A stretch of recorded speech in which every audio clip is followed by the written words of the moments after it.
বন্ধুরা এরকমভাবে ছবি ব্যাকগ্রাউন্ড চেঞ্জ করতে চাচ্ছ তাহলে ভিডিওটি তোমাদের জন্য। তার আগে চ্যানেলটি সাবস্ক্রাইব করো প্লিজ এবং লাইক কমেন্ট করো। আমাদের এর জন্য একটা ছোট্ট একটা অ্যাপ্লিকেশন লাগবে। এর জন্য প্লে স্টোরে যাবো। প্লে স্টোরে যাওয়ার পর এখানে সার্চ বারে যাবো। সার্চ বারে যাওয়ার পর এখানে লিখবো 3D লোড।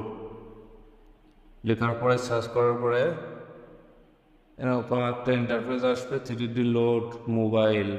জাস্ট লোগোটা ভালো করে দেখে নিয়ে ইনস্টল করবেন। এখান থেকে পারমিশন দেব। পারমিশন দেওয়ার পরে জাস্ট এরকম একটা ইন্টারফেস আসবে। আপনি চাইলে ক্যামেরা দিয়েও করতে পারবেন, আবার আপনার গ্যালারির ছবি দিয়েও করতে পারবেন। জাস্ট গ্যালারিতে চলে গেলাম। গ্যালারিতে যাওয়ার পর লোড নেবে একটা অপশন পাবেন।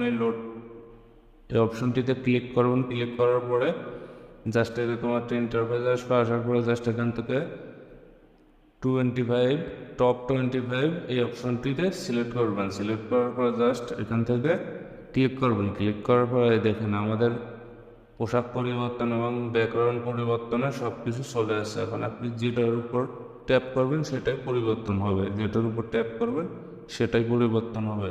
এখানে আপনি অনেকগুলো কালার পাবেন। আপনি যেটার উপর ট্যাপ করবেন সেটাই চেঞ্জ হবে। আমি অনেকগুলো দেখাই দিচ্ছি, আসলে সত্যি কিনা মিথ্যাই দেখেন।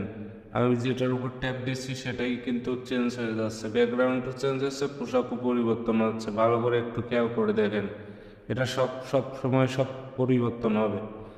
জাস্ট এখান থেকে আপনি এখন সেভ করবেন। কীভাবে সেভ করার জন্য জাস্ট এখান থেকে আপনি এই যে উপরে একটা তীর চিহ্ন থাকবে, এই তীর চিহ্নের উপর ক্লিক করবেন। ক্লিক করার পর জাস্ট এরকম একটা ইন্টারফেস আসবে, সেভ টু গ্যালারিতে ক্লিক করলে জাস্ট এখান থেকে আপনার গ্যালারিতে চলে যাবে।